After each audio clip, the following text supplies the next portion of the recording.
السلام علیکم ورحمۃ اللہ وبرکاتہ۔ آج ہمارا انشاءاللہ حدیث کا لیکچر ہوگا۔ حدیث نمبر 3 ہماری حدیث ہے کتاب و سنت کے متعلق رسول اللہ صلی اللہ علیہ وسلم کی وصیت کہ آپ صلی اللہ علیہ وسلم نے قرآن اور حدیث کے متعلق کیا وصیت کی اپنے صحابہ کرام کو اور ہمارے لیے بھی۔ ان مالک ابن انس رضی اللہ عنہ، حضرت مالک بن انس رضی اللہ تعالی عنہ قال روایت کرتے ہیں، قال فرمایا رسول اللہ صلی اللہ علیہ وآلہ وسلم نے، ترکتو میں چھوڑے جا رہا ہوں، فیکم تم میں امرینی دو چیزیں، لن تضلوا ہرگز تم گمراہ نہیں ہوں گے، ما تمسکتم جب تک تم تھامے رکھو گے، بہما ان دونوں کو، کتاب اللہ و سنت رسولہ، اللہ کی کتاب اور رسول اللہ صلی اللہ علیہ وآلہ وسلم کی سنت۔ یہ حدیث بھی ہمیں قرآن کے ساتھ حدیث کی اہمیت کو واضح کر رہی ہے کہ قرآن کے ساتھ ساتھ حدیث کی کس قدر اہمیت ہے۔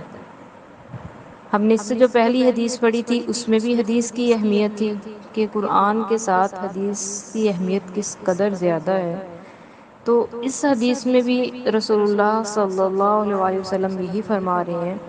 اوپر والی حدیث میں رسول اللہ صلی اللہ علیہ وسلم نے فرمایا تھا کہ میں قرآن دیا گیا ہوں، اس کی مثل یعنی کہ حدیث بھی اس کے ساتھ ہی دیا گیا ہوں۔ اب اس حدیث میں رسول اللہ صلی اللہ علیہ وآلہ وسلم ہمیں اس بات کی نصیحت کر رہے ہیں، وصیت کر رہے ہیں اس بات کی کہ اے لوگوں میں تمہارے اندر دو چیزیں چھوڑے جا رہا ہوں، ایک اللہ کا قرآن اور ایک میری حدیث۔ جب تک ان دونوں کو مضبوطی سے تھامے رکھو گے، تھامے رکھنے کا مطلب ہرگز بھی یہ نہیں کہ ایک ہاتھ میں قرآن ایک ہاتھ میں حدیث لے کے کھڑے رہو، نہیں، ان پہ جب تک عمل کرتے رہو گے، جب تک قرآن اور حدیث کے دائرے کے اندر رہو گے،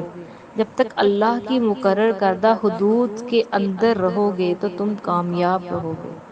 جب تک ان دونوں کو تھامے رکھو گے، جب تک ان دونوں پہ عمل پیرا رہو گے، جب تک ان دونوں کے مطابق اپنی زندگیاں گزارتے رہو گے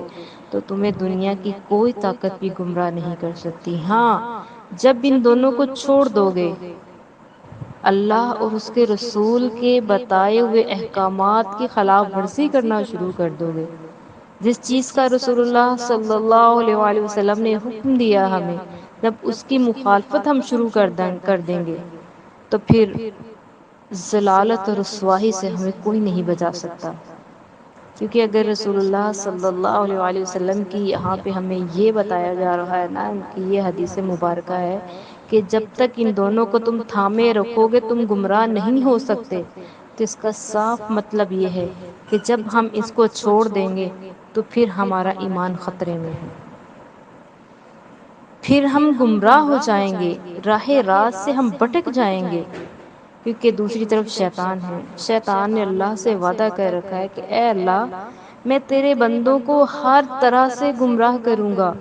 ان کے ہر راستے پہ آؤں گا، ہر طرح سے میں تیرے راستے سے ان کو دور کروں گا، ان کی شکلوں کو بگاڑ کر کے تیرے ساتھ شریک ان سے ٹھہرواؤں گا کہ ایک حصہ تیرے لیے مقرر کریں گے، ساتھ تیرے شریک کے لیے بھی حصہ مقرر کرواؤں گا۔ افسوس کہ آج ہم یہ سب کچھ کر رہے ہیں،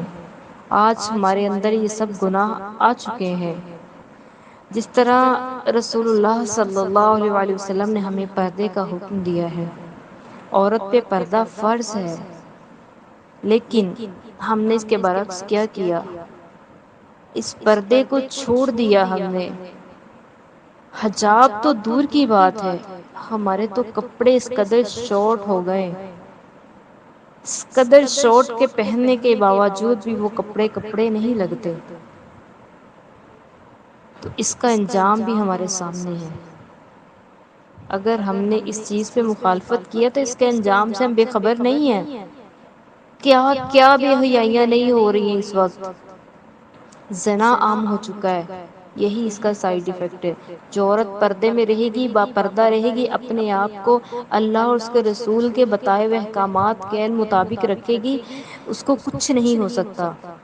زنا تو دور کی بات ہے، کوئی اسے گندی نظر بھی نہیں اس پہ ڈال سکتا، کیونکہ وہ اللہ اور اس کے رسول کے بتائے ہوئے حدود کے اندر چل رہی ہے۔ جب اللہ اور اس کے بتائے ہوئے، اللہ اور اس کے رسول کے بتائے ہوئے احکامات کے مطابق ہم خود کو چلائیں گے، جب ان کی حدود کے اندر رہ کر کے سب کچھ کریں گے، تو یقین جانیے پھر ہمارا محافظ ہمارا خدا ہوتا ہے۔ یہ دنیا کی طاقتیں کچھ بھی نہیں کر سکتی، لیکن جب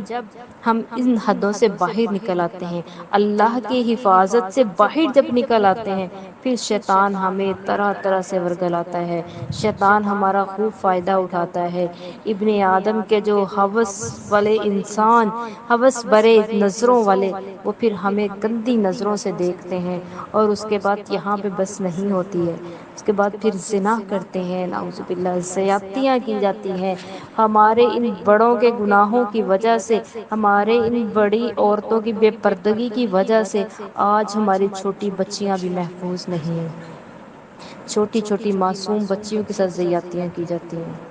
وجہ صرف ایک ہے کہ ہم نے اللہ اور اس کے رسول کے احکامات کو چھوڑ دیا، اور یہی اس حدیث میں رسول اللہ صلی اللہ علیہ وسلم ہمیں نصیحت کر رہے ہیں، وصیت کر رہے ہیں، ہمیں بتا رہے ہیں کہ جب تک ان دونوں کو تھامے رکھو گے، ان دونوں پہ چلتے رہو گے، ان دونوں پہ عمل کرتے رہو گے، تمہیں کوئی دنیا کی طاقت گمراہ نہیں کر سکتے، تم لوگ صراط مستقیم پہ رہو گے۔ لیکن جیسے ہی اس سے ہٹ جاؤ گے تو پھر تمہارا مقدر صرف اور صرف ضلالت اور گمراہی ہے۔ اللہ تعالیٰ سے دعا ہے کہ اللہ تعالیٰ صحیح معنوں میں ہمیں احکامات، اللہ کے احکامات، رسول اللہ صلی اللہ علیہ وسلم کے بتائے ہوئے طریقے پہ ہمیں چلنے کی توفیق عطا فرمائے، صحیح معنوں میں قرآن و حدیث کو اپنی زندگی میں اپنانے کی توفیق عطا فرمائے۔ آمین ثم آمین۔ آخر دعوانا الحمد للہ رب العالمین۔